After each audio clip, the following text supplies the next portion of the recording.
یا مولانا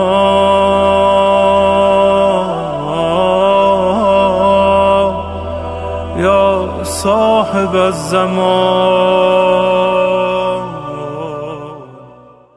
الحمد لأهله والصلاة على أهلها واللعن على مستحقها. أما بعد فقد قال الله تعالى في القرآن الكريم وقوله الحق. بسم الله الرحمن الرحيم.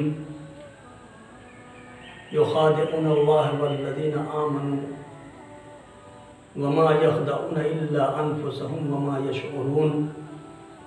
ناظرین، آج کا ہمارا موضوع مکر و فریب ہے. مکر و فریب اور دھوکہ دینا شرعی لحاظ سے گناہ کبیرہ ہے اور اس سے بچنے کی تاکید وارد ہوئی ہے. مولائے کائنات امیر المومنین علی بن ابی طالب علیہ السلام فرماتے ہیں کہ اگر مکر و فریب دھوکے بازی کا نتیجہ جہنم نہ ہوتا تو کائنات میں سب سے بڑا مکار ہوتا. تو مولا نے اگر کے ساتھ ارشاد فرمایا اگر ایسا ہوتا، لہذا آپ کے ذہن میں کوئی غلط تصور نہ پیدا ہونے پائے کہ مولا نے کیسے فرما دیا. اور اسی کو پیغمبر اسلام نے مد نظر رکھتے ہوئے ارشاد فرمایا کہ میں نے جبرائیل امین سے سنا ہے کہ اگر کوئی شخص کسی مسلمان کو دھوکہ دیتا ہے تو یقیناً یاد رکھے کہ جبرائیل نے مجھ سے بیان کیا کہ اس کا نتیجہ آتش دوزخ ہے. اگر کوئی انسان آتش دوزخ سے بچنا چاہتا ہے تو یقیناً اسے دھوکے بازی، مکر و فریب وغیرہ سے بچنا چاہیے. اور یہ دھوکے بازی ایک ایسی چیز ہے کہ آپ دیکھیں جس معاشرے میں یہ برائی پائی جاتی ہے وہ معاشرہ خود اپنے آپ تنگی محسوس کرتا ہے، پریشان رہتا ہے.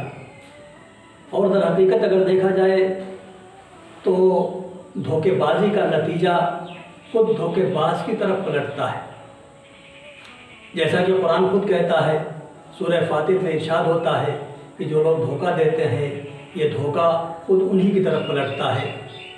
وہ اس طریقے سے کہ دھوکے باز سے انسان کا اعتماد ختم ہو جاتا ہے، پھر اس سے لین دین کرنا، معاملہ کرنا انسان نہیں چاہتا، اور پھر لوگوں کی نگاہ میں جو دھوکے باز ہے اس کی عزت کم ہوتی چلی جاتی ہے، اور جس کو دھوکہ دیا جاتا ہے یقیناً اس کی عزت میں اضافہ ہوتا چلا جاتا ہے. اور پھر اخروی لحاظ سے دیکھا جائے تو یہ انسان جو دھوکے باز ہے، جس نے معاشرے کو تباہ کیا، برباد کیا، یقیناً یہ جہنم میں جائے گا، جہنم کے نچلے طبقے میں ہوگا. لیکن جس کو دھوکہ دیا گیا ہے یقیناً وہ بہشت میں جائے گا.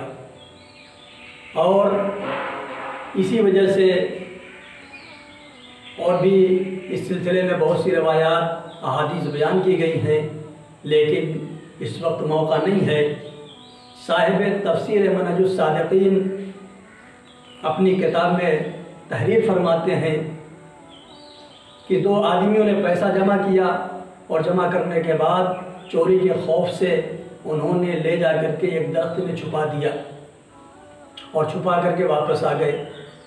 لیکن رات کے کسی حصے میں ان میں سے ایک پہنچا اور پہنچنے کے بعد اس نے وہ مال نکال لیا اور لے کر کے واپس آ گیا.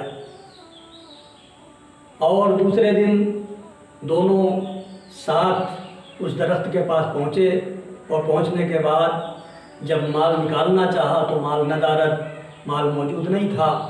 فوراً رات میں نکالنے والے شخص نے اپنے ساتھی کا گریبان پکڑ لیا کہ تمہارے علاوہ کوئی بھی میرے ساتھ نہیں تھا، تم ہی جانتے تھے، لہذا یقیناً تمہیں نے پیسہ میرا اٹھا لیا ہے.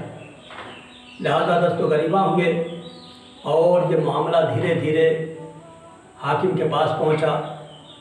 حاکم سے بیان کیا، حاکم نے کہا ٹھیک کل انشاءاللہ ہم اس مسئلے کو حل کریں گے۔ دوسرے دن حاکم دونوں کو لے کر کے اس درخت کے پاس پہنچا، اور ادھر چور نے اپنے بھائی کو تیار کیا، آمادہ کیا کہ دیکھو تم رات کے حصے میں جا کر کے درخت کے اندر چھپ جانا، کھوکھلے تنے میں چھپ جانا، اور جب حاکم گواہی طلب کرے تو تم گواہی دے دینا۔ بھائی تیار ہو گیا، بھائی رات کے سناٹے میں پہنچا اور کھوکھلے تنے میں جا کر کے چھپ گیا، اور صبح کو حاکم کچھ لوگوں کے ساتھ گواہی طلب کرنے کے لیے اس درخت کے پاس پہنچا۔ چونکہ چور نے کہا تھا کہ میرے پاس گواہ موجود ہے، کہا گواہ کیا ہے تمہارے پاس؟ کہا وہ درخت خود ہی گواہی دے گا۔ لہذا حاکم تمام لوگوں کے پاس جب اس درخت کے پاس پہنچا اور اس سے خطاب کیا، اے درخت تو بتا، تو اللہ کی مخلوق ہے، اللہ نے تجھے پیدا کیا ہے، یہ بتا کہ پیسہ کون لے گیا؟ اس درخت سے آواز آئی، ایک شخص نے چلا کر کے کہا کہ فلاں شخص لے گیا ہے جو اس کا ساتھی ہے۔ حاکم چالاک تھا، اس نے سمجھ لیا کہ یہ درخت ہے، درخت عادتاً بولتا نہیں ہے، غیر فطری ہے، لہذا یقیناً اس میں دھوکے بازی کی گئی ہے، لہذا اس نے درخت کو جلانے کا حکم دے دیا گیا۔ درخت میں آگ لگا دی گئی، درخت جلنے لگا، اور جلتے جلتے تھوڑی دیر تک تو اس کے بھائی نے برداشت کیا، لیکن جب ناقابل برداشت رہا اس کے بعد وہ چلایا، اور جب چلایا تو لوگ آگے بڑھے، اور آگے بڑھ کر کے اسے نکالا، اور وہ نیم مردہ نیم جان مردہ شکل میں باہر آیا۔ اب اس کے بعد حاکم نے اس سے دریافت کیا، یہ بتا صحیح واقعہ کیا ہے؟ تو چور کے بھائی نے بیان کیا کہ مجھے میرے بھائی نے برگلایا اور مجھے یہ سکھایا کہ تم رات کے سناٹے میں کھوکھلے تنے میں جا کے چھپ جانا اور میری طرف سے گواہی دے دینا۔ تو دیکھا آپ نے وہ شخص جو دھوکے باز تھا، اس کی دھوکے بازی واضح ہو گئی، اور حاکم نے اس شخص کو، چور کو سخت سے سخت سزا دی اور مال دونوں کے حوالے کر دیا۔ تو کہا جاتا ہے کہ چاہ کنرا چاہ درپیش، کنواں کھودنے والے کے سامنے کنواں آتا ہے۔ تو دیکھا آپ نے جو دھوکے باز تھا وہ سزا کا مستحق قرار پایا، اس لیے کہ اس نے دھوکہ دیا تھا۔ تو دھوکے بازی کوئی اچھی چیز نہیں ہے، اس کی شریعت نے برائی کی ہے، مذمت کی ہے، اور دھوکے باز کی سزا یقیناً آتش جہنم ہے۔ لہٰذا ایسے لوگوں سے میں گزارش کروں گا کہ اس فعل بد سے بچنے کی کوشش کریں، تاکہ آپ کی دنیا بھی بہتر رہے اور آخرت میں بھی آپ کے درجات بلند ہوں۔ وآخر دعوانا ان الحمد للہ رب العالمین۔